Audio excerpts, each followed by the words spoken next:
El reloj de péndulo de la pared dio 12 campanadas secas. Yo permanecía inmóvil ante una suntuosa mesa de comedor, fría desde hacía mucho tiempo. Las velas se habían consumido por completo, dejando solo charcos de cera desparramados sobre el mantel inmaculadamente blanco, como feas cicatrices queloides. Hoy era nuestro tercer aniversario de bodas. 3 años, 1095 días desde que puse un pie en este chalet con las puertas siempre cerradas a cal y canto, con el título de nuera de una familia adinerada. Pero, en realidad, no era más que una muñeca de porcelana exhibida en una hermosa vitrina, sin alma y frágil. Clac. El sonido de una llave girando en la cerradura de la oxidada verja de hierro resonó, rasgando el silencio de la noche. Me sobresalté y, apresuradamente, alicé las arrugas de mi vestido de seda, estrujado por haber estado sentada tanto tiempo. Intenté esbozar una sonrisa que había practicado cientos de veces frente al espejo. Javier entró, y el fuerte olor a alcohol me golpeó en la nariz incluso antes de que pudiera quitarse los zapatos. La corbata torcida, la camisa desabrochada en los 2 botones superiores, el rostro encendido por la embriaguez. Lanzó una mirada fugaz a la mesa repleta de los manjares que yo había preparado con esmero desde la tarde. Mariscos frescos, jamón ibérico y un buen vino. Su vista no se detuvo más de un segundo antes de arrojar su maletín sobre el sofá. ¿Todavía despierta? ¿A qué viene tanto teatro? Su voz era pastosa, cargada de una irritación que no intentaba ocultar. Mi corazón se encogió, pero mis manos, con una destreza adquirida, le sirvieron un vaso de agua con limón y sal que ya tenía preparado, y se lo entregué. Hoy es nuestro aniversario, Javier. Te he estado esperando para cenar. Bebió el vaso de un solo trago, como si de repente recordara algo. Rebuscó en el bolsillo de su chaqueta y sacó una pequeña caja de cartón abollada, lanzándola sobre la mesa. Aquí tienes, para que no digas que no me acuerdo. Estoy agotado. Me voy a duchar. Dicho esto, subió directamente las escaleras, dejándome sola con el regalo envuelto a toda prisa. Con manos temblorosas, abrí la caja. Dentro había un camisón de seda de un rojo chillón, de diseño vulgar y barato. Y lo más revelador, era una talla XS. Yo mido 1,65, peso 54 kilos, y siempre he usado una talla M. 3 años de matrimonio y mi marido todavía no sabía mi talla, o quizás se lo había comprado a otra persona y, de paso, me lo había traído a mí. Tragué el nudo amargo que se me había formado en la garganta, y en silencio empecé a recoger los platos. Al llevar el cesto de la ropa sucia de Javier al lavadero, mi hábito profesional de esposa escrupulosa se apoderó de mí. Tomé su camisa blanca, con la intención de frotar el cuello antes de meterla en la lavadora.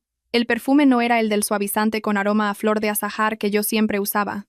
Tampoco era la fragancia masculina de Javier. Era un aroma dulzón, penetrante y embriagador. El tipo de perfume caro pero provocador.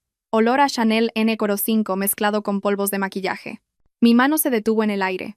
Bajo la cruda luz de neón del lavadero, una mancha borrosa de color rojo anaranjado apareció claramente en el borde del cuello, oculta por un pliegue. Alguien había intentado limpiarla con una toallita húmeda, pero el rastro de color seguía adherido a las fibras del algodón de alta calidad como una burla. Se me nubló la vista. Sentí un frío glacial recorrer mi cuerpo, como si me hubieran arrojado un cubo de agua helada en pleno invierno. Puse del revés los bolsillos de su pantalón de traje, esperando no encontrar nada, pero el destino es cruel. Un pequeño papel arrugado cayó al suelo de baldosas. Era la factura de una joyería de lujo de la calle Serrano. Collar de diamantes, colección Lágrima Eterna. Precio, 5.000 euros. Fecha y hora, 19:30 de esta misma tarde. 5.000 euros. Una cifra con la que podría mantener toda esta casa durante 3 meses. Miré la factura y luego el camisón de la talla incorrecta que yacía abandonado sobre la lavadora. En la etiqueta, el precio aún visible en un adhesivo amarillo chillón. 15 euros, rebajado. El sonido del agua corriendo en la ducha de arriba resonaba como una risa burlona. Me quedé allí, apretando la factura con tanta fuerza que mis uñas se clavaron en la palma de mi mano hasta sangrar.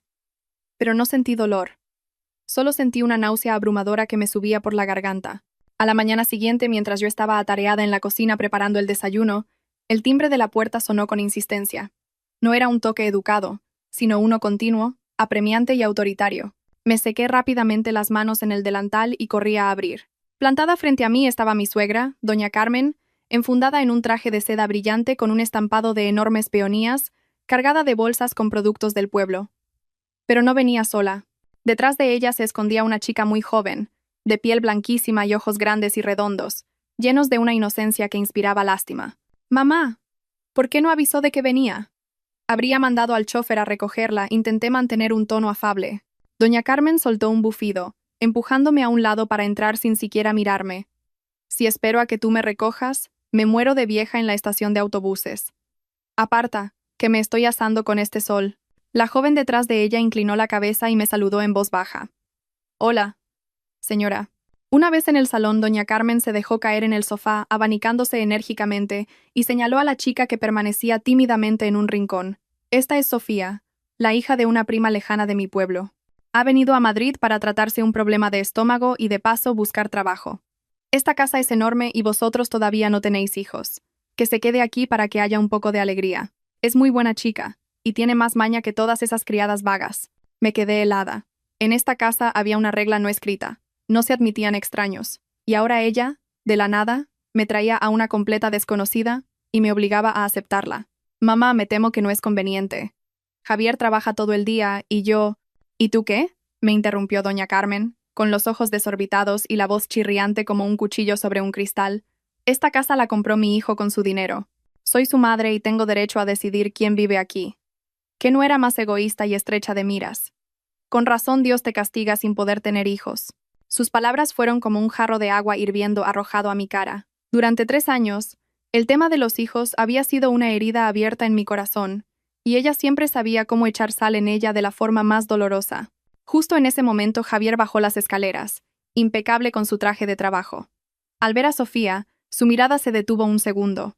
Un destello muy extraño brilló en sus ojos antes de desaparecer. Sofía levantó la vista, sus mejillas se sonrojaron y bajó la mirada con timidez. Buenos días, señor Javier. Ah, mamá, acabas de llegar. Javier ignoró mi confusión y se dirigió a su madre. Deja que se quede. La verdad es que nos falta gente para la limpieza. Sofía, siéntete como en tu casa. Y así, Sofía entró oficialmente en mi vida. No era tan ingenua y pueblerina como aparentaba al principio. En solo 2 días, ya se sabía de memoria la rutina de Javier. Se levantaba más temprano que yo para prepararle el café exactamente como a él le gustaba. Solo, corto de café y en vaso de cristal, un detalle que a mí me costó meses memorizar. En la cena, no paraba de servirle comida a Javier, mientras contaba anécdotas divertidas que hacían reír a carcajadas a doña Carmen y provocaban asentimientos de aprobación en mi marido. Yo, sentada en la cabecera de la mesa, masticaba mi comida sintiendo que comía paja. De repente, me había convertido en una extraña en mi propia casa. La tercera noche que Sofía se quedó, me desperté a las 2 de la madrugada con la garganta seca. Miré a mi lado. El sitio de Javier estaba vacío, la sábana fría. Seguramente habrá bajado al despacho a fumar. Como siempre, pensé. Bajé las escaleras de puntillas para ir a la cocina a por agua. La casa estaba sumida en una oscuridad densa, solo rota por el tenue resplandor de la luna que se filtraba por la ventana. Cerca de la puerta de la cocina, mis pasos se detuvieron. Oí susurros, el roce de la ropa y risas ahogadas. El corazón me martillaba en el pecho. Contuve la respiración, me pegué a la pared y asomé la cabeza. Bajo la luz mortecina del frigorífico abierto, 2 sombras se entrelazaban. Un hombre alto rodeaba con sus brazos la cintura de una mujer menuda. Las manos de la mujer se deslizaban por debajo de la camisa del hombre, acariciando su espalda desnuda. Eran Javier y Sofía. La sangre me subió a la cabeza, ensordeciéndome. Alargué la mano y apreté el interruptor de la luz. ¡Clac! La luz fluorescente inundó la estancia, revelándolo todo. Javier y Sofía se separaron de un salto, como si hubieran recibido una descarga eléctrica. Sofía, pálida como un fantasma, se ajustó torpemente su fino camisón, que se le había deslizado de un hombro. Javier, con la cara roja, recuperó la compostura rápidamente y me gritó. ¿Qué haces moviéndote como un fantasma? ¿Quieres matarnos de un susto? Temblando los señalé con el dedo, mi voz rota. ¿Qué demonios estáis haciendo aquí a estas horas? Sofía se llevó una mano a la cabeza, tambaleándose como si fuera a caerse. Señora Elena, no me malinterprete. Bajé a beber agua y me dio un bajón de tensión. Estaba tan mareada que casi me caigo. Por suerte, el señor Javier pasaba por aquí y me sujetó. Eso es, se apresuró a corroborar Javier, mirándome con furia. Deja de pensar mal.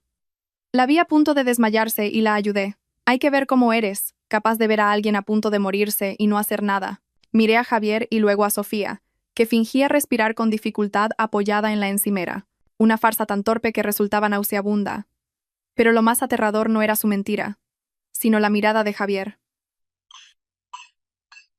La mirada que le dirigía a su esposa como si fuera su enemiga, llena de hastío y recelo. Al día siguiente, el ambiente en la casa era tan denso que se podía cortar con un cuchillo.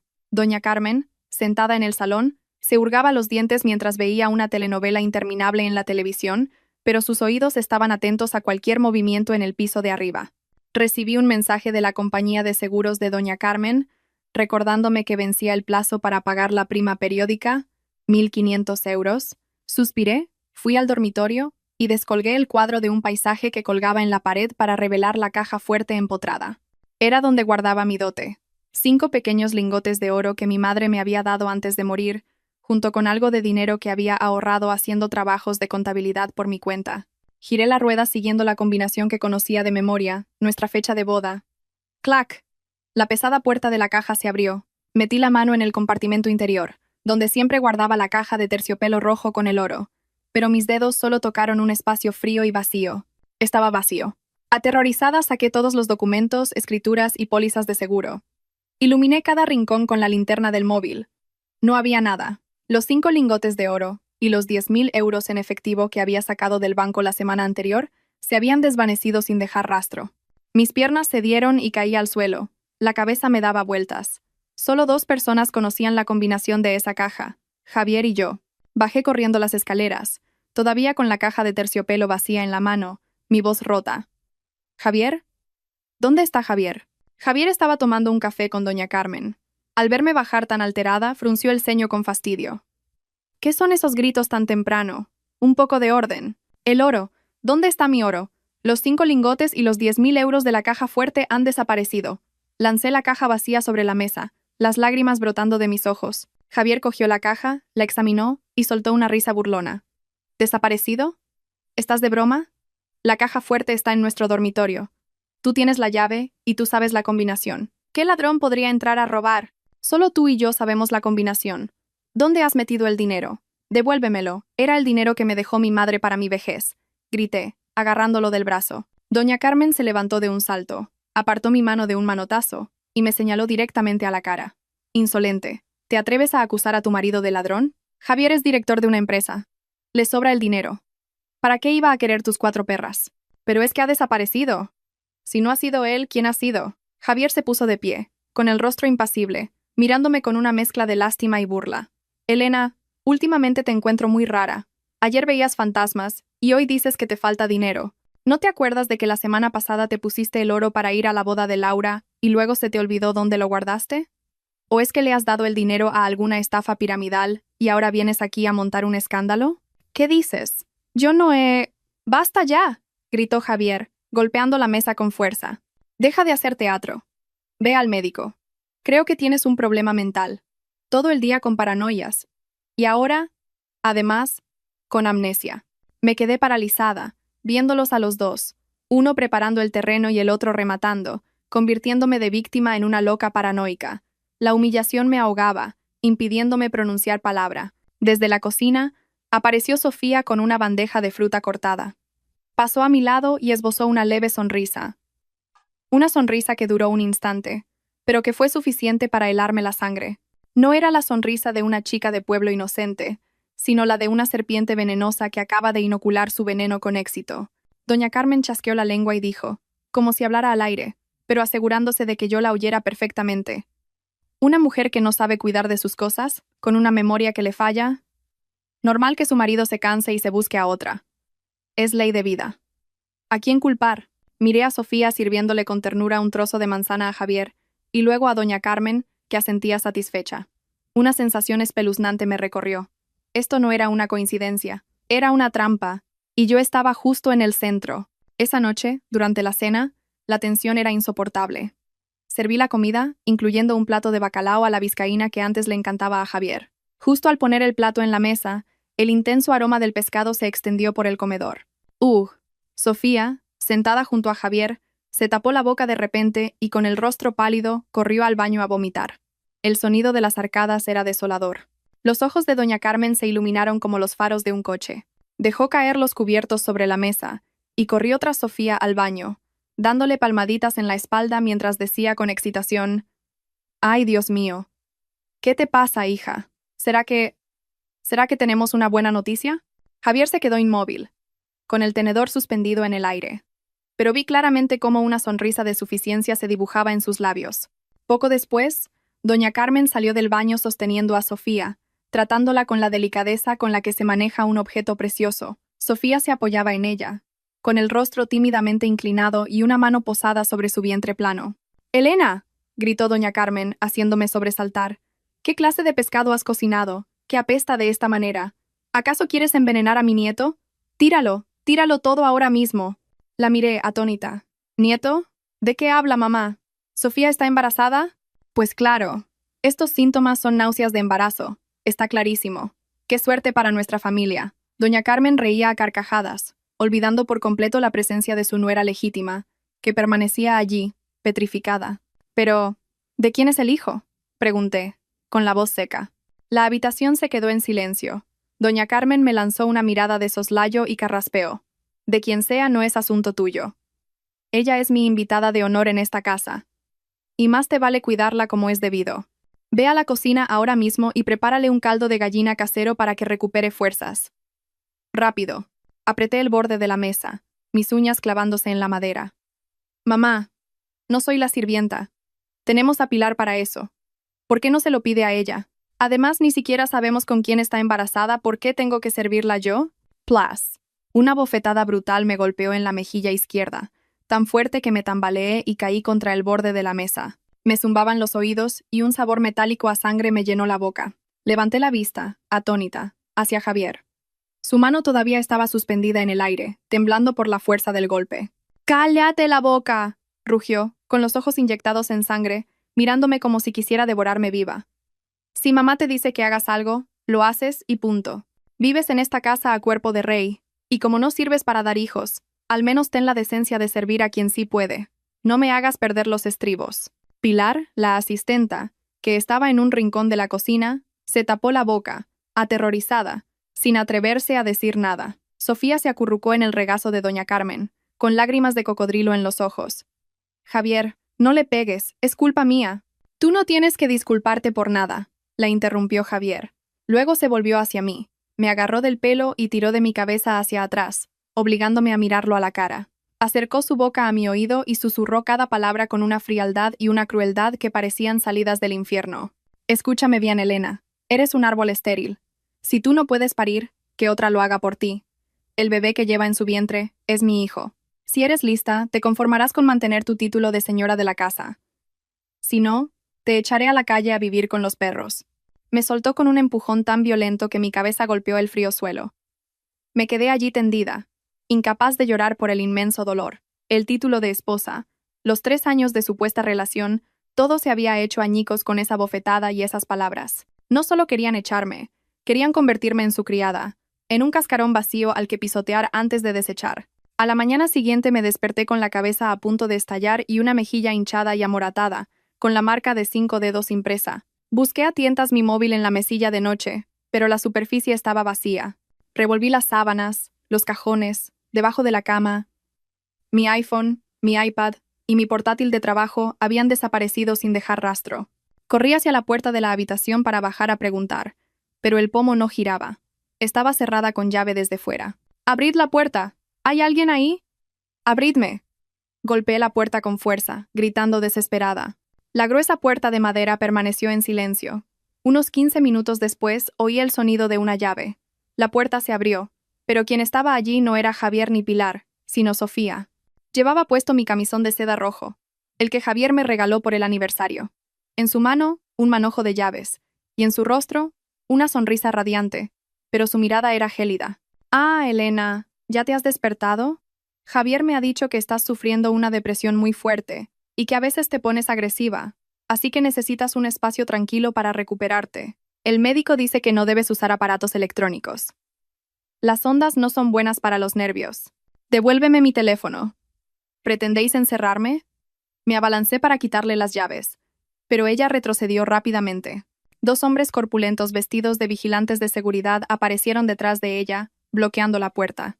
«No te alteres», dijo Sofía con un chasquido de lengua, su voz cargada de una falsa compasión. «Javier se preocupa mucho por ti. A partir de ahora, Yo me encargaré de la casa. Ah, por cierto, Pilar ya era muy mayor, así que esta mañana le he dicho que se jubile y vuelva a su pueblo. Tenemos gente nueva, así que tú relájate y descansa. Me quedé paralizada. Pilar era la única persona en esta casa que todavía me apreciaba, que me guardaba a escondidas un plato de comida caliente. Acababan de cortarme mi último vínculo de apoyo. Sofía hizo una seña a los vigilantes para que cerraran la puerta. El sonido del cerrojo fue como el de la tapa de un ataúd al cerrarse. Estaba prisionera en mi propio dormitorio. Pasé el resto del día como un animal herido, caminando de un lado a otro de la habitación. Las ventanas estaban clavadas y habían cortado internet. Estaba completamente aislada del mundo. Al anochecer, aprovechando que la nueva asistenta, una mujer de cara adusta, no cerró bien la puerta al traerme la cena, conseguí escabullirme al pasillo, bajé de puntillas al despacho de Javier. Recordaba que allí había un teléfono fijo antiguo, escondido detrás de una estantería, uno que Javier conservaba como decoración. Seguramente no habrían cortado esa línea. Con las manos temblando, descolgué el auricular. Había tono. Marqué rápidamente el número de Laura, mi mejor amiga. Los tonos de llamada sonaban interminables. ¿Diga? La voz de Laura resonó, y se me llenaron los ojos de lágrimas de alivio. Laura, sálvame. Me tienen encerrada, Javier está... De repente, la línea se cortó. En su lugar, una voz masculina, grave y familiar hasta el espanto, respondió. Era Javier. Esposa querida, te dije que necesitabas descansar. ¿Por qué eres tan desobediente? ¿De verdad creías que había dejado ese teléfono ahí solo de adorno? Resultó que había desviado todas las llamadas de ese teléfono fijo a su móvil. Todas mis vías de escape estaban bloqueadas. ¿Qué quieres? Tartamudeé, el miedo atenazándome el corazón. Al otro lado del teléfono la risa de Javier sonó fría y cruel. ¿Qué quiero? Quiero que seas buena, Elena. Por cierto, esta noche tenemos visita. Prepárate. Mi médico personal vendrá a verte. Estoy seguro de que te encantará el sedante que te va a traer. El pitido monótono de la línea cortada resonó en mis oídos. El auricular se me cayó de la mano, balanceándose en el aire. Fuera, oí el chirrido de un coche al aparcar frente a la verja y el sonido de pasos subiendo las escaleras. Ya estaban aquí. Al tercer día de mi encierro, la puerta de la habitación se entreabrió y entró Javier. Llevaba una bandeja con comida caliente. No era la sopa aguada que me tiraba la asistenta malcarada, sino un plato de jamón de bellota con pan tumaca y aceite de oliva, acompañado de un vaso de leche caliente. Dejó la bandeja en la mesa y se sentó frente a mí. Su rostro era sonriente y radiante, como si la brutal bofetada nunca hubiera ocurrido. Esposa, come algo mientras está caliente. He estado muy ocupado estos días y no he podido subir a verte. Has adelgazado mucho. Yo seguía acurrucada en la cama, abrazando mis rodillas, mirando fijamente el plato humeante. El aroma hizo que mi estómago se retorciera de hambre, pero mi instinto me gritaba que había peligro. Un zorro nunca invita a cenar a una gallina sin una segunda intención. ¿Qué quieres?, pregunté, con la voz ronca por la sed. Javier suspiró y extendió la mano para acariciarme el pelo, pero me aparté. Su mano quedó suspendida en el aire antes de retirarla. En su lugar sacó un grueso fajo de documentos del bolsillo de su chaqueta. Resulta que la casa de tus padres en el pueblo va a ser expropiada por un nuevo plan urbanístico. La oficina de indemnizaciones se ha puesto en contacto conmigo. La compensación es bastante generosa. Creo que ronda el 1.000.000 de euros. 1.000.000 de euros. La casa de madera de mis padres, el lugar donde se guardaban todos los recuerdos de mi infancia, estaba a punto de ser demolida. Y mi marido, el hombre que me tenía encerrada como a un animal, estaba aquí, hablando de dinero. Esa es la casa de mis padres. ¿Qué tiene que ver contigo? Los matrimonios son una sociedad de gananciales, querida. Tus padres fallecieron y tú eres la única heredera. Pero estás enferma, con los nervios destrozados. ¿Cómo vas a encargarte tú de todo el papeleo? Javier deslizó los documentos hacia mí, junto con una pluma estilográfica de lujo. Ya he pedido a mi abogado que redacte un poder notarial. Solo tienes que firmar aquí. Yo me encargaré de todo. Cuando reciba el dinero, lo pondré en una cuenta de ahorros a tu nombre, para el futuro de nuestros hijos. Nuestros hijos. ¿Se atrevía a hablar de hijos con la mujer a la que había llamado árbol estéril? Cogí los papeles. Las palabras danzaban ante mis ojos. Poder notarial general para pleitos y cobranzas y actos de dominio. Apoderado. Javier García. ¿Y si no firmo? Levanté la vista y lo miré directamente a los ojos. La sonrisa desapareció del rostro de Javier. Se levantó y empezó a caminar por la habitación. El taconeo de sus zapatos de cuero sobre el parqué sonaba como martillazos clavando un ataúd. Elena, estoy intentando ser razonable contigo. No me obligues a usar la fuerza. Piénsalo. Una mujer con una depresión severa, delirios paranoicos y tendencias violentas. Si te ingresan en un sanatorio mental, ¿quién crees que administrará tus bienes? Tu marido, por supuesto. Dicho esto, arrojó su maletín sobre la cama y se dirigió a la puerta. Te doy hasta esta noche para que lo pienses. Cómete el jamón, no dejes que se seque. La puerta se cerró de golpe. Temblando, abrí el maletín que había dejado. Javier siempre había sido descuidado, demasiado confiado en que yo ya estaba en la palma de su mano. En un compartimento secreto del maletín, encontré un sobre amarillo sin cerrar. Dentro había un informe médico a mi nombre. Elena Martínez. Diagnóstico: esquizofrenia paranoide. Síntomas: agitación, agresividad hacia sus familiares, pérdida de la capacidad de discernimiento. Recomendación: tutela legal especial. Al final, la firma y el sello de un jefe de psiquiatría al que no había visto en mi vida. La fecha del informe era de hacía un mes. Se me helaron las manos. Así que esta trampa llevaba tiempo preparándose. Mientras yo me afanaba en cocinarle sus platos favoritos y plancharle sus camisas, él, en silencio, me estaba convirtiendo legalmente en una loca para quedarse con la herencia de mis padres. Miré el plato de jamón sobre la mesa, la grasa empezando a solidificarse. De repente, sentí unas náuseas terribles. No por el olor, sino por la crueldad del hombre al que una vez llamé marido. Esa noche, Javier no volvió a por la firma. En su lugar, apareció Sofía, ataviada con un deslumbrante vestido de noche. En sus manos traía un vestido gris, anticuado y holgado para mí. Elena, date prisa y cámbiate. Esta noche es el cumpleaños de Javier, y ya han llegado todos los invitados. Me ha dicho que bajes a saludar, para guardar las apariencias. Miré el vestido que me ofrecía. Era el tipo de ropa que usaría una anciana para ir a misa, tela áspera, color lúgubre. No voy a ponerme ese trapo. Sofía soltó una risita burlona y acercó su cara a la mía. ¿Acaso tienes elección? ¿O te lo pones y bajas a hacer el papel de esposa enferma? ¿O te espera una dosis extra de sedantes? Me mordí el labio hasta sangrar, y, en silencio, cogí el vestido. El salón de la planta baja estaba resplandeciente. Luces de araña de cristal, flores por todas partes, vino tinto ondeando en copas de tallo alto. Invitados elegantes con trajes caros brindaban por Javier. Yo bajé las escaleras, sintiéndome como un cuervo negro en medio de una bandada de cisnes blancos. Todas las miradas se volvieron hacia mí. Empezaron los susurros. ¿Esa es la mujer de Javier? ¿Qué aspecto más descuidado? Dicen que sufre de depresión posnupcial, que no está bien de la cabeza. Pobre Javier, tan exitoso y apuesto, y le ha tocado una mujer loca. Javier, que estaba en medio de un grupo abrazando por la cintura a Sofía deslumbrante con un vestido rojo de corte sirena, se acercó a mí con una sonrisa falsa y un tono de preocupación exagerado. «Cariño, ¿qué haces aquí abajo?» «Te dije que si estabas cansada te quedaras en la habitación. Mira qué pelos llevas. Los invitados se van a reír». Mientras hablaba, me arregló el cuello del vestido, pero disimuladamente me clavó las uñas en el brazo, haciéndome un daño atroz. «Saluda a todo el mundo», siseó entre dientes. «Hola a todos», musité, con la cabeza gacha, sintiendo una humillación insoportable. Sofía se acercó, se cogió del brazo de Javier y apoyó su exuberante pecho contra él. Levantó su copa de vino y dijo con voz melosa: «La salud de Elena es delicada. Espero que la disculpen. Es un gran esfuerzo para ella estar hoy aquí. Ah, por cierto, Elena, creo que al director de la empresa vecina se le ha acabado el vino. ¿Por qué no le sirves un poco más?» Me estaba dando órdenes como si yo fuera una criada, en medio de la fiesta de cumpleaños de mi propio marido. Y Javier, a su lado, sonreía, dando su consentimiento tácito.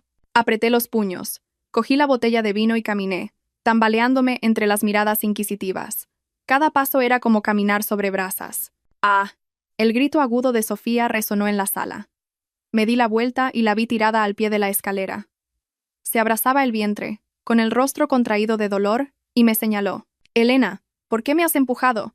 Sé que me odias, pero mi hijo no tiene la culpa de nada». Toda la sala se quedó en silencio. Las miradas pasaron de la lástima al asco y la ira. «¿Qué demonios has hecho?». Javier corrió a ayudar a Sofía, y luego me abofeteó con todas sus fuerzas delante de todos los invitados. Yo no he hecho nada. Estaba a más de 1 metro de ella, tartamudeé, intentando defenderme, pero mi voz se perdió entre los murmullos de indignación. «Está completamente loca». «¡Qué maldad atacar a una mujer embarazada!». Javier cogió a Sofía en brazos y se giró para gritarle a los de seguridad: «Subidla a su habitación y encerradla». A partir de ahora, tiene prohibido salir sin mi permiso. 2 hombres me arrastraron escaleras arriba.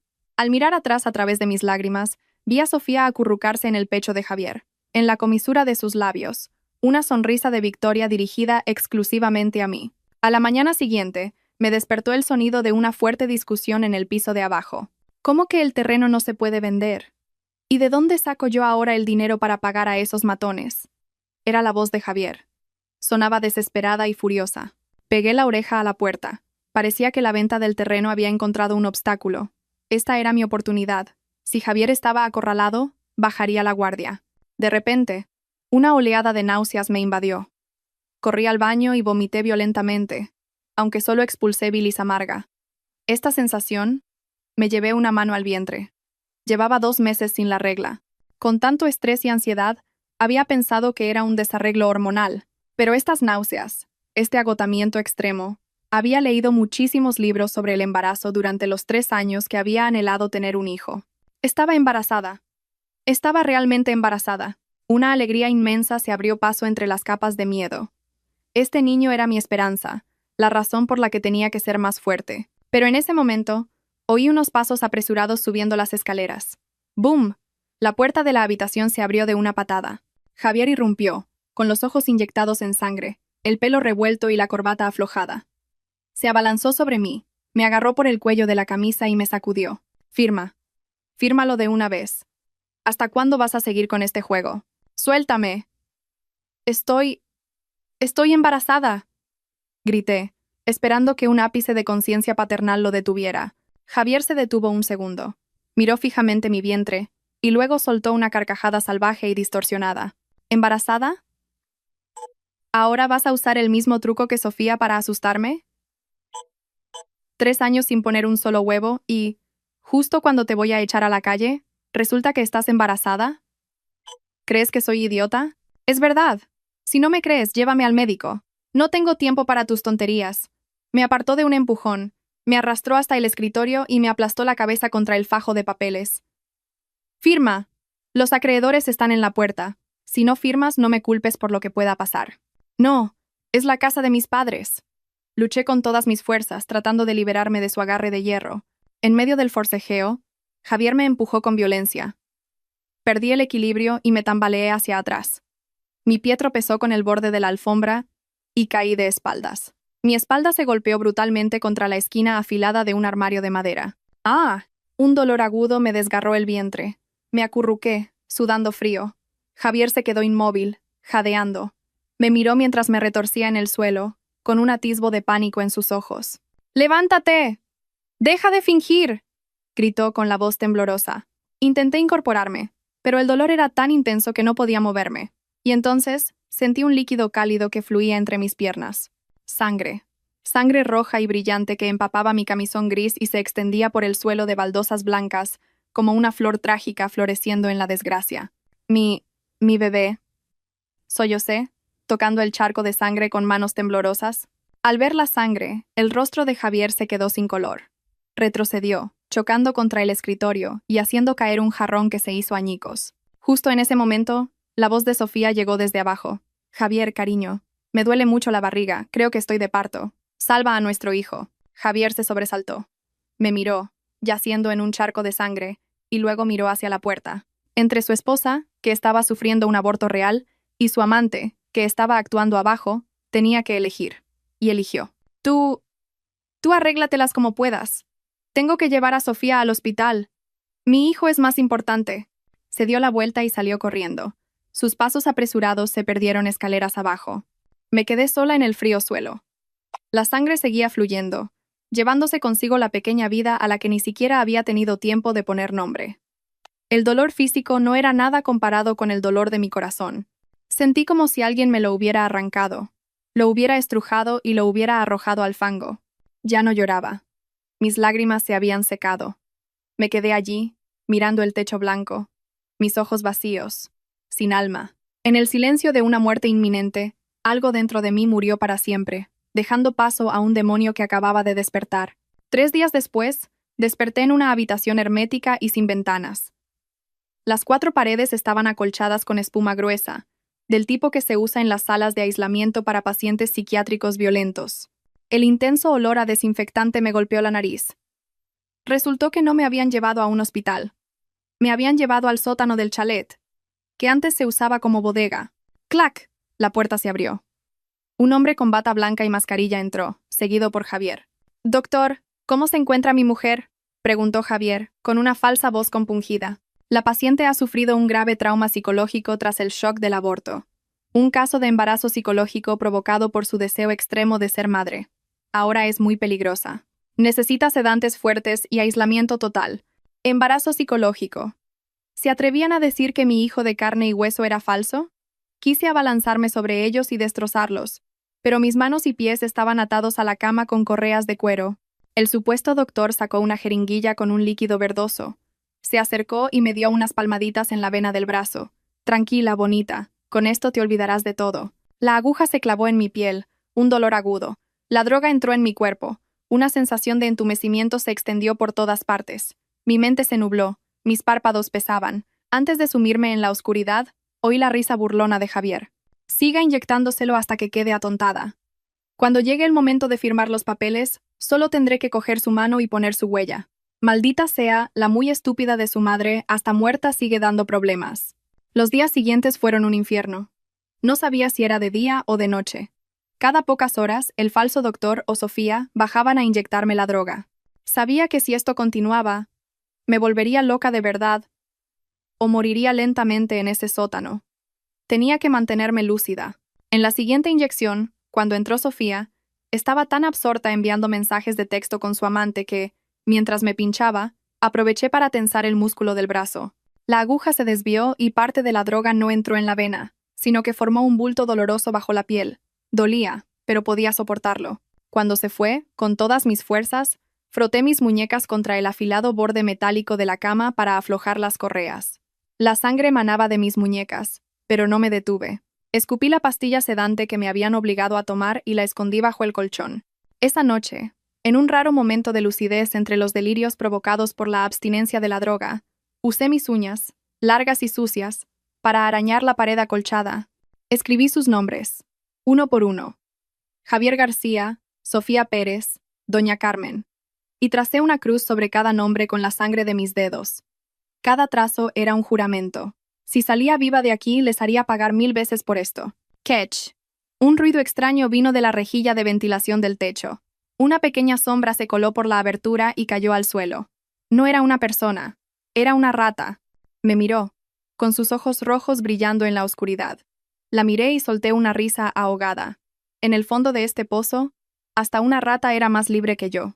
Pero espera, la rejilla de ventilación. Justo cuando miraba con desesperación la rejilla, fuera de mi alcance, la puerta del sótano se abrió de golpe. Una luz cegadora me obligó a entrecerrar los ojos. No era Javier, ni Sofía, ni el falso doctor. De pie en la puerta, imponente, había una mujer de unos 40 años, con el pelo corto y un elegante traje negro. En su mano, un carísimo bolso de piel de cocodrilo. Era Isabel, la hermana mayor de Javier, que vivía en Londres desde hacía años y nunca había vuelto. La cuñada que, en mis recuerdos, era una mujer amargada y criticona que en mi boda se había burlado de mi origen humilde. ¿Pero qué es este manicomio? ¿Y este olor a posilga? Isabel se tapó la nariz, su voz autoritaria resonando en el sótano. Detrás de ella estaban Javier y Doña Carmen, pálidos y encogidos como gallinas ante un zorro. «Hermana, ¿por qué no avisaste de que venías? Habría ido a buscarte al aeropuerto». «¿Qué haces aquí abajo, con lo sucio que está?», balbuceó Javier. «Si no bajo, ¿vas a convertir esta casa en una cárcel?». Isabel lo apartó de un empujón y se dirigió directamente a mi cama. Me examinó de la cabeza a los pies. El pelo enmarañado, la ropa sucia y manchada de sangre seca, las muñecas amoratadas. Su mirada era fría, sin un ápice de compasión, solo escrutinio. «Soltadle las correas». «Pero, Isabel, está loca. Muerde», protestó doña Carmen en voz baja. «He dicho que las soltéis. ¿O preferís que llame a la policía para que lo hagan ellos?». Javier se apresuró a desatarme. En cuanto me liberó, me desplomé en la cama, con los miembros entumecidos. Isabel les hizo una seña para que salieran. «Necesito hablar a solas con mi cuñada. Subid todos y limpiad esta posilga. Si en 15 minutos subo y veo a esa tal Sofía o a cualquier otra merodeando por aquí, la echo a la calle a patadas. La puerta se cerró, dejándonos a solas. Me encogí, esperando una reprimenda o una humillación, como solía hacer ella. Isabel se acercó y se inclinó sobre mí. Su lujoso perfume eclipsó el olor a humedad del sótano. «Mírate. Pareces un perro sarnoso», dijo, con una sonrisa despectiva. Me mordí el labio, sin responder. Las lágrimas de humillación amenazaban con brotar, pero me las tragué. De repente, Isabel me puso algo pequeño y frío en la mano. «Coge esto», susurró, lo suficientemente bajo para que solo yo la oyera. La familia García, aunque cruel, no tolera a hombres débiles que viven de las mujeres, y mucho menos tolera a inútiles que se quedan esperando la muerte. Abrí la mano. Era un bolígrafo con una grabadora de voz en miniatura y una pastilla extraña. Esto es un complejo vitamínico de alta dosis. Te ayudará a mantenerte despejada sin que se den cuenta. Y ya sabes cómo usar el bolígrafo. Si quieres vivir y vengarte, levántate y lucha. Si prefieres morir, quédate ahí. Me encargaré de que te compren el ataúd más bonito. La miré, completamente estupefacta. En su mirada afilada y temible, vi una chispa. No de afecto, sino del estímulo despiadado de una loba alfa hacia un cachorro herido. «¿Por qué me ayuda?», pregunté, con un hilo de voz. Isabel se enderezó, ajustándose la chaqueta, recuperando su aire arrogante. «Porque odio a las amantes que se creen con derecho a humillar a la esposa legítima. Y porque mi estúpido hermano está a punto de vender las tierras de nuestros antepasados para pagar sus deudas de juego. No te estoy salvando a ti. Estoy salvando el honor de esta familia». Se dio la vuelta, el taconeo de sus zapatos resonando en el suelo. Al llegar a la puerta, se giró y me lanzó una última frase. «Actúa bien. No me decepciones». La puerta se cerró. Apreté el bolígrafo grabadora con tanta fuerza que sus bordes se clavaron en mi piel. Una fuerza invisible recorrió mi espalda. Todavía no estaba muerta. El juego acababa de empezar. Cuando Isabel se fue, el sótano volvió a su silencio espeluznante. Agarré la pastilla y el bolígrafo y los escondí rápidamente en el dobladillo de mi ropa interior, el único lugar que no registrarían. Respiré hondo y empecé a practicar mi risa. No la risa de la antigua Elena, sino la de una loca. Me solté el pelo para que me cubriera media cara. Abrí los ojos de par en par, mirando al vacío, y empecé a murmurar frases sin sentido. La puerta se abrió de nuevo. Entraron Javier y Sofía. Javier traía los papeles del poder notarial, y Sofía, un cuenco de gachas. «Elena, ¿cómo te encuentras?», preguntó Javier con voz melosa pero con una mirada llena de sospecha. No respondí. Me acurruqué en un rincón, temblando como un animal acorralado. «No me pegues. Seré buena. Haré lo que me digas», balbuceé. Javier se giró hacia Sofía y sonrió con suficiencia. «Te lo dije. Está muerta de miedo. Con esas inyecciones, es normal que se haya vuelto loca». Se acercó, se agachó frente a mí y me mostró los documentos. «Si eres buena, firma aquí. Si firmas, te dejaré subir a tu habitación y no tendrás que volver a este sótano. ¿Trato hecho?». Miré los papeles y luego a Javier. Asentí repetidamente, como una marioneta. «Firmo. Firmo para que me dejes subir. Me dan mucho miedo las ratas».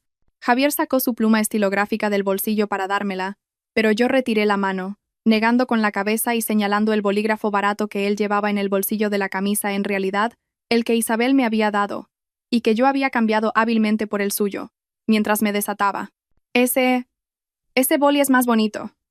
Quiero ese, dije con voz infantil. Javier frunció el ceño, impaciente. ¿Estás tonta? ¿Qué más da el bolígrafo? Date prisa. Arrancó el bolígrafo de su bolsillo y me lo puso en la mano. Lo cogí y, fingiendo torpeza, lo dejé caer al suelo. Al recogerlo, firmé lentamente mi nombre en la línea del apoderado, Elena Martínez. La caligrafía era temblorosa e irregular, la de alguien con los nervios destrozados, pero la firma estaba clara. Javier cogió el papel, sopló para secar la tinta, sus ojos brillando de codicia. No sabía que la tinta especial de ese bolígrafo se evaporaría por completo en 24 horas, convirtiendo ese documento de 1.000.000 de euros en un simple trozo de papel en blanco. «Bien, muy bien. Llévala a su antigua habitación y cierra la puerta. Y no olvides darle su medicación a la hora». Sofía me ayudó a subir. Al pasar por el descansillo, me pellizcó con fuerza en la cintura y me susurró al oído. «No creas que por hacerte la loca me vas a engañar. Ahora que has firmado ya no sirves para nada». Me detuve y me giré para mirarla. Mi pelo caía sobre mi cara, ocultando parte de mi expresión. Sonreí. Una sonrisa torcida y salvaje. Y la miré fijamente a los ojos, que se contrajeron de miedo. ¿Te cedo a mi marido? ¿O me cedes tú tu vida? Mi hijo tiene mucho frío allá abajo.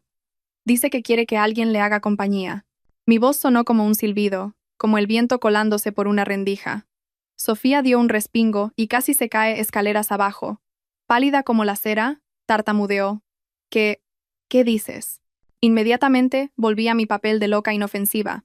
Bajé la cabeza y empecé a contarme los dedos, como si nada hubiera pasado. Después de la firma, la vigilancia de Javier y doña Carmen se relajó considerablemente. Creyeron que ya tenían el pescado vendido. La puerta de mi habitación ya no estaba cerrada con doble cerrojo, solo entornada. Esa noche, fingí tomarme el somnífero y me quedé quieta. A medianoche, me levanté sigilosamente. Coloqué una almohada bajo las sábanas para simular mi cuerpo y me deslicé al suelo como un gato. Salí al pasillo y pegué la oreja a la puerta del despacho de Javier. Dentro oí voces y un fuerte olor a tabaco. Jefe, no se preocupe. Ya ha firmado los papeles. Mañana los llevo al notario y listo. 1.000.000 de euros. Le devolveré todo lo que le debo, con intereses, y aún nos sobrará para celebrarlo. Era Javier, hablando por teléfono con su acreedor, un conocido usurero de la zona. Sí, mi mujer. Ja, ja, ja. Está completamente loca. El médico dice que tiene el cerebro dañado. Es como un vegetal. La risa de Javier me revolvió el estómago, pero lo que dijo a continuación me heló la sangre. Cuando acabe con esto, creo que me desharé de ella. Mantenerla es un gasto. He pensado que, cuando venda el terreno, simularé un accidente. Diré que le dio un ataque de locura y se tiró por el balcón. Nadie podrá salvarla. Así me libro de ella y me caso legalmente con Sofía. Me tapé la boca para no sollozar. No solo quería robarme, quería matarme. Quería que mi muerte pareciera un suicidio por depresión para librarse de toda responsabilidad y disfrutar de la vida sobre mi cadáver. Con manos temblorosas, saqué el bolígrafo grabadora de mi bolsillo. La pequeña luz roja parpadeó en la oscuridad. Cada una de sus crueles palabras había quedado registrada. Apreté el bolígrafo con tanta fuerza que sus bordes se me clavaron en la palma de la mano, haciéndome sangrar. El dolor físico era, en ese momento, el mejor estimulante. Volví a mi habitación y me acosté, pero mis ojos permanecieron abiertos, fijos en el techo. 3 años de juventud, de sacrificio, de servicio, a cambio de un plan de asesinato meticulosamente orquestado por el hombre con el que compartía mi cama. Las lágrimas empaparon la almohada, pero no eran de debilidad. Eran lágrimas que lavaban los últimos vestigios de afecto. Muy bien, Javier García, susurré en la oscuridad, con una voz gélida. Si quieres que muera, moriré. Pero será la Elena sumisa la que muera, para que renazca una Elena diabólica. Y este demonio os arrastrará a todos al infierno con ella. Mañana, al amanecer, comenzará el acto final. A la mañana siguiente, Javier se levantó muy temprano. Se puso su mejor traje, se perfumó y silbaba por toda la casa. Doña Carmen ordenó a Sofía preparar un gran desayuno y encendió velas a los santos para que todo saliera bien. Javier salió por la puerta con su maletín, pavoneándose. Mamá, vigila bien a la loca.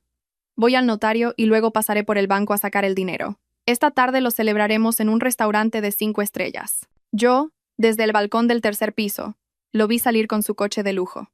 Una leve sonrisa se dibujó en mis labios. ¿Celebrar? Me parece que es un poco pronto.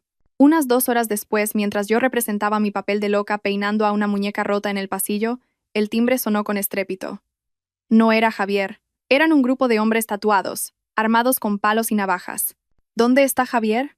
¡Que salga ahora mismo!, gritó el que parecía el jefe, un hombre con una cicatriz en la cara mientras pateaba la verja. Doña Carmen salió corriendo, pálida como un fantasma. ¿A quién buscan? Mi hijo está trabajando. A la mierda con su trabajo, escupió el hombre. Me llamó para decirme que viniera a por el dinero. Dijo que ya había vendido el terreno. He venido a cobrar. ¿Dónde está la pasta? Justo en ese momento, el coche de Javier llegó derrapando. Se bajó, pero ya no tenía el aire arrogante de la mañana. Su rostro estaba lívido, empapado en sudor, la corbata torcida, en sus manos el fajo de papeles que yo había firmado. Jefe, tranquilo, me han engañado, balbuceó Javier temblando. Engañado. El hombre lo agarró por el cuello de la camisa y lo levantó en vilo. Javier, temblando, le mostró los documentos. El hombre se los arrebató, los miró, y le dio una bofetada tan fuerte que Javier dio una vuelta sobre sí mismo. ¿Te estás riendo de mí? ¿Un montón de papeles en blanco y dices que es un poder notarial? Efectivamente. Bajo la luz del sol, El documento que yo había firmado estaba completamente en blanco. Mi firma se había evaporado, devolviéndole la inocencia al papel y a mí, la libertad. Le juro que es un error, jefe. Mi mujer lo firmó ayer. Debe de ser la tinta. Voy a hacer que lo firme otra vez ahora mismo. Ni en tus sueños, grité yo desde el tercer piso, con una voz clara y fuerte, ya sin rastro de locura. ¿De verdad creíais que estaba loca? Javier levantó la vista, estupefacto. Elena, tú... Ese terreno, dije lentamente. Lo doné hace un mes, con condiciones, a una fundación benéfica para niños huérfanos. Los papeles están legalizados. Ahora es de utilidad pública. Ni con 10 firmas mías podrías venderlo. En realidad, esta fue una jugada maestra que Isabel me había ayudado a ejecutar en secreto desde el principio, usando sus contactos para legalizar la donación con fecha anterior. Al oírlo, Javier se desplomó. ¿Te atreviste? Sin dinero y sin terreno, gruñó el de la cicatriz, sacando una navaja y poniéndosela en el cuello a Javier. ¿Y ahora qué? ¿Tu vida o la de tu mujer? Doña Carmen, al ver a su hijo en peligro, se desmayó. Sofía se había escondido en el baño y no se atrevía a salir. Yo, desde mi atalaya, contemplaba la escena caótica con una sensación de ligereza. Esto solo era el principio. Los cobradores se fueron después de que Javier les suplicara de rodillas, prometiendo conseguir el dinero en 3 días y vender todo lo de valor de la casa para pagar los intereses. La casa se sumió en una atmósfera fúnebre. Javier se dedicó a beber en el salón, doña Carmen se quejaba en el sofá, y solo Sofía parecía tranquila, dándole masajes a su suegra. No se preocupe, mamá. Javier es muy listo. Seguro que encuentra una solución. En el peor de los casos, vendemos la casa. Yo, que seguía actuando como si estuviera un poco ida, aproveché para coger el móvil que Isabel me había dado y enviar un mensaje anónimo al teléfono de doña Carmen. Señora, no sea ingenua. Esa víbora la está engañando. Se acuesta con el tuerto, un matón de la estación de autobuses. El bebé que dice llevar es de él, no de su hijo. Piensa sacarles todo el dinero y largarse. Si no me cree, compruébelo. Adjunté una foto, un montaje muy bien hecho por un profesional que contrató Isabel, en la que se veía a Sofía muy acaramelada con un hombre tatuado. ¡Tin! Doña Carmen cogió el móvil con desgana. Entrecerró los ojos, y luego los abrió como platos. Se levantó de un salto, olvidando su dolor de cabeza. Miró a Sofía, que se estaba limando las uñas, y la sospecha que ya albergaba sobre ese embarazo de 3 meses sin barriga se convirtió en una certeza. Esa noche, doña Carmen le llevó a Sofía un cuenco de sopa. Sofía, hija, con el embarazo estarás agotada. Te he preparado este consomé. Bébetelo para recuperar fuerzas. Sofía, encantada, lo cogió. Gracias, mamá. Usted siempre tan buena conmigo. No sabía que en ese consomé, doña Carmen había disuelto un potente laxante. Quería comprobar si el embarazo era real. Media hora después, Sofía empezó a retorcerse de dolor. No paraba de correr al baño. «Javier, ayúdame». «Nuestro hijo», gritaba desde el baño. Javier, borracho, entró corriendo. «Ah, jaisa, isa, ja, jaisa, jaisa, ja». El grito de Javier resonó por toda la casa. Corrí a la puerta del baño. La escena era tragicómica. Sofía estaba desmayada en el inodoro, y de debajo de su camisón había caído una prótesis de silicona con forma de barriga de embarazada, que yacía en el suelo mojado. El preciado heredero de la familia era un trozo de plástico. Javier se quedó paralizado, mirando la prótesis y luego a Sofía. Doña Carmen se abalanzó sobre ella, la agarró del pelo y empezó a abofetearla. «¡Estafadora! ¡Desgraciada! ¿Cómo te atreves a engañarme? ¿Dónde está mi nieto?» Yo, apoyada en el marco de la puerta, contemplaba la escena de suegra y nuera destrozándose mutuamente, con una sensación de profunda satisfacción. Che, chasqué la lengua. Se lo dije, mamá. En esta casa hay muchas ratas. Se han comido al bebé. Tras ser descubierta, Javier le dio una paliza a Sofía y la encerró en el trastero. No la echó de inmediato porque estaba demasiado ocupado con los acreedores y quería interrogarla para saber cuánto dinero le había robado para dárselo a su otro amante. Al tercer día del plazo, Javier salió para intentar conseguir préstamos. Doña Carmen estaba en cama por el shock. En casa solo quedábamos Sofía, que había conseguido escapar del trastero, y yo. Sabía que Sofía no se rendiría. Era avariciosa y antes de huir intentaría dar un último golpe. Pasé deliberadamente por delante de su habitación, hablando por teléfono en voz alta, como si hablara sola. Menos mal que ayer cambié la combinación de la caja fuerte. Ahora es el cumpleaños de mamá. Todo el oro y el dinero que Javier trajo siguen ahí. Esta noche tengo que llevarlo al banco. Dicho esto, bajé a la cocina.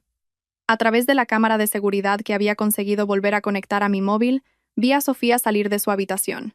Sus ojos, hinchados por los golpes, brillaron al oír la palabra oro. Se coló en nuestro dormitorio. La caja fuerte seguía detrás del cuadro. Miré la pantalla y conté. 3, 2, 1. Sofía marcó la fecha de nacimiento de doña Carmen. La luz se puso verde. La caja se abrió. Dentro, fajos de billetes de 500 euros. En realidad, solo los billetes de arriba y abajo eran auténticos. El resto era papel de periódico cortado. Sofía, loca de alegría, metió todo el dinero en su bolso, junto con las pocas joyas que me quedaban. Justo entonces, el coche de Javier llegó. Rápidamente, activé el cierre inteligente de la puerta del dormitorio desde mi móvil, el mismo que él había instalado para encerrarme a mí. ¡Clac! Sofía corrió hacia la puerta, pero estaba cerrada. Estaba atrapada con las manos en la masa. Javier entró en la casa, furioso por no haber conseguido dinero. ¡Javier! Corrí hacia él, fingiendo pánico. ¡Un ladrón! Hay un ladrón en el dormitorio. Lo he visto vaciando la caja fuerte. Los ojos de Javier se inyectaron en sangre. Subió corriendo las escaleras, sacó la llave de repuesto y abrió la puerta. La imagen fue clara. Sofía, en medio de la habitación, con el bolso lleno de dinero y joyas, pálida como un fantasma. ¡Maldita zorra!, rugió Javier. Cría cuervos y te sacarán los ojos. ¿Te atreves a robar el dinero que necesito para salvar mi vida? Se abalanzó sobre ella como un toro. Sofía, viéndose perdida, le golpeó con el bolso para intentar escapar. Los billetes falsos volaron por toda la habitación. «Suéltame, inútil.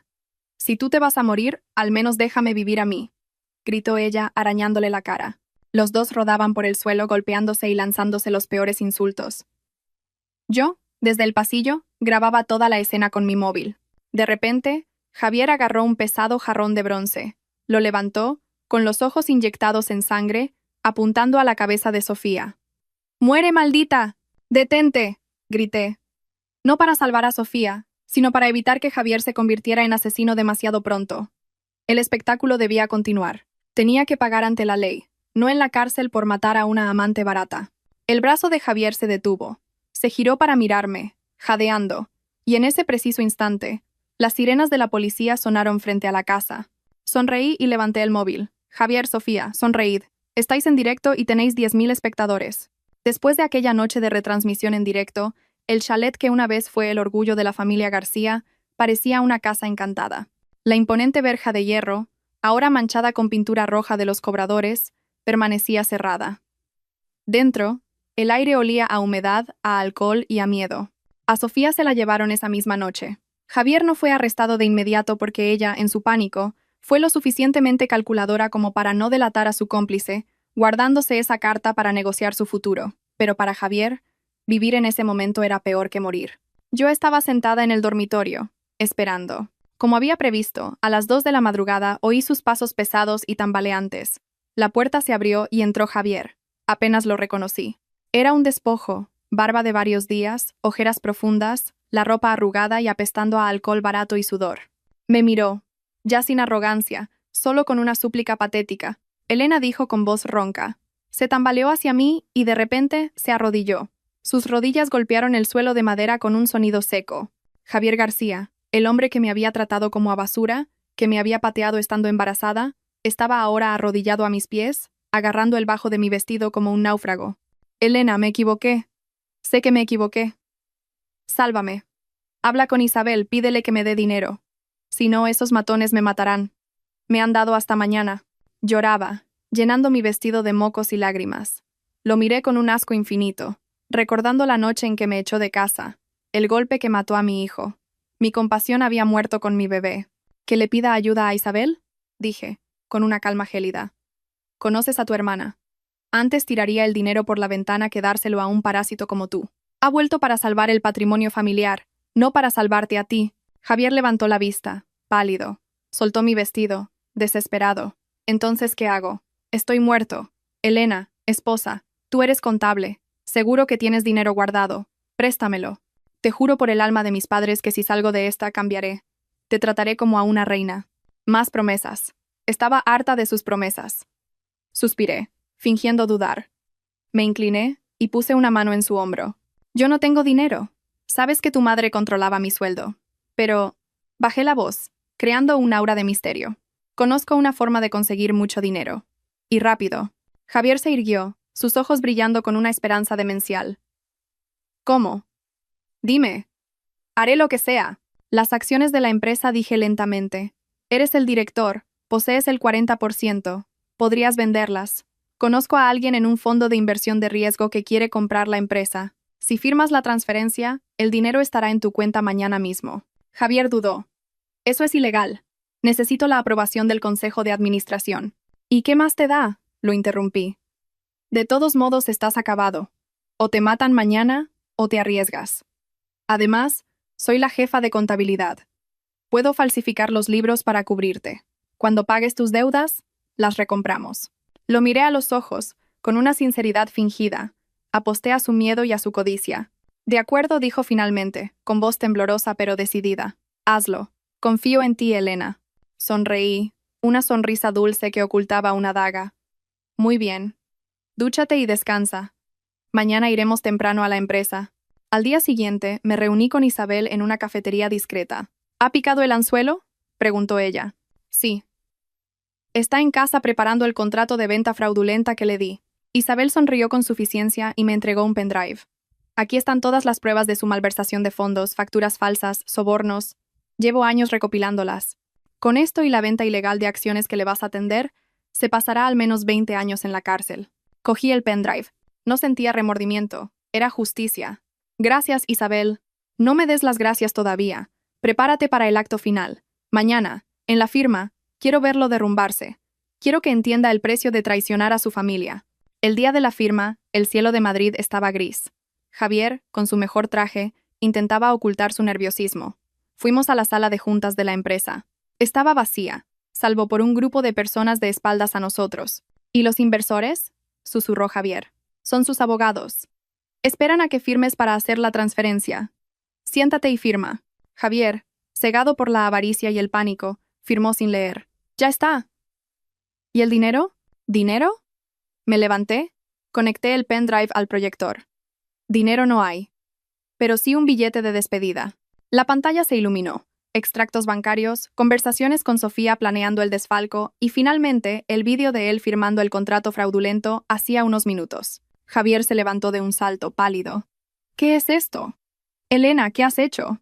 Las personas de espaldas se giraron. Eran el Consejo de Administración, y en el centro, con una sonrisa gélida, estaba Isabel. ¿Sorprendido, hermanito? Isabel, ¿qué haces aquí? Tartamudeó Javier retrocediendo. He venido a ver cómo vendes el sudor de nuestros padres. He venido a enviarte a la cárcel para limpiar esta empresa. Javier me miró, comprendiéndolo todo. ¡Zorra! Me has engañado. Agarró un abrecartas y se abalanzó sobre mí. Me quedé quieta, esperándolo. ¡Pum! La puerta se abrió de golpe. ¡Alto! ¡Policía! ¡Suelte el arma! 4 agentes lo inmovilizaron. El sonido de las esposas cerrándose fue la música más dulce que había oído nunca. Era el sonido de la justicia. Javier García queda detenido por malversación, estafa, fraude fiscal e intento de agresión. Es una trampa. Mi mujer me ha tendido una trampa. Elena, eres una arpía. Te mataré, gritaba mientras se lo llevaban. Me acerqué y le arrojé los papeles del divorcio que había firmado hacía 3 años. Firma. Es mi último acto de piedad. Si no, le contaré a todo el mundo tu secreto de impotencia. Por eso siempre me culpabas a mí, ¿verdad? Javier se quedó mudo de la humillación y asintió débilmente. Encendí el móvil para una última retransmisión.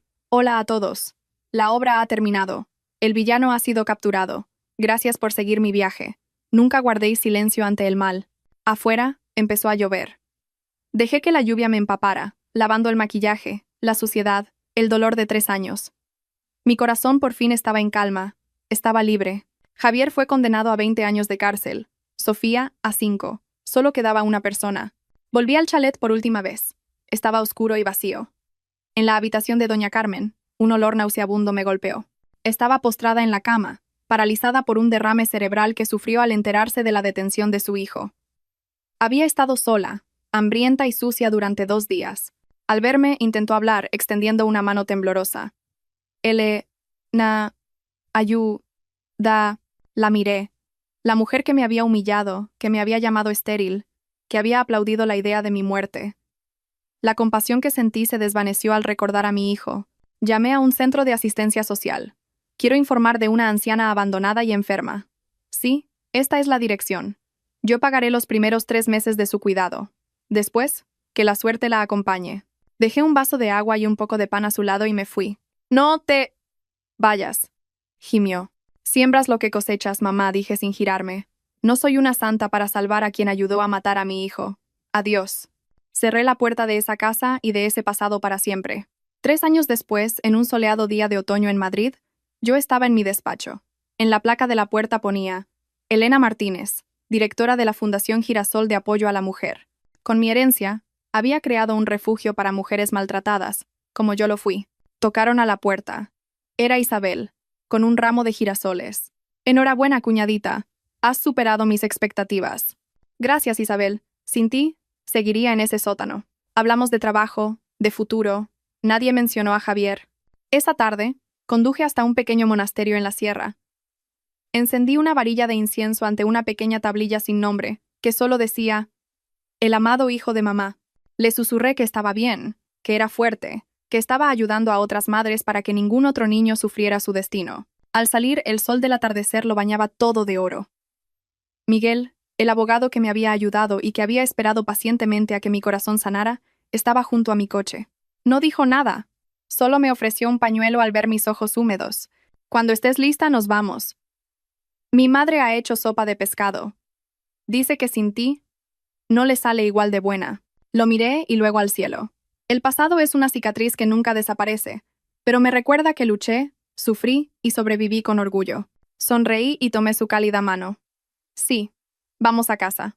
El coche se puso en marcha, dejando atrás el monasterio y el dolor. Por delante, un camino abierto, lleno de sol y esperanza. Aprendí que la felicidad no es algo que te dan, sino un castillo que construyes tú misma con los escombros de tu pasado. Y yo, Elena Martínez, era finalmente la reina de mi propio castillo.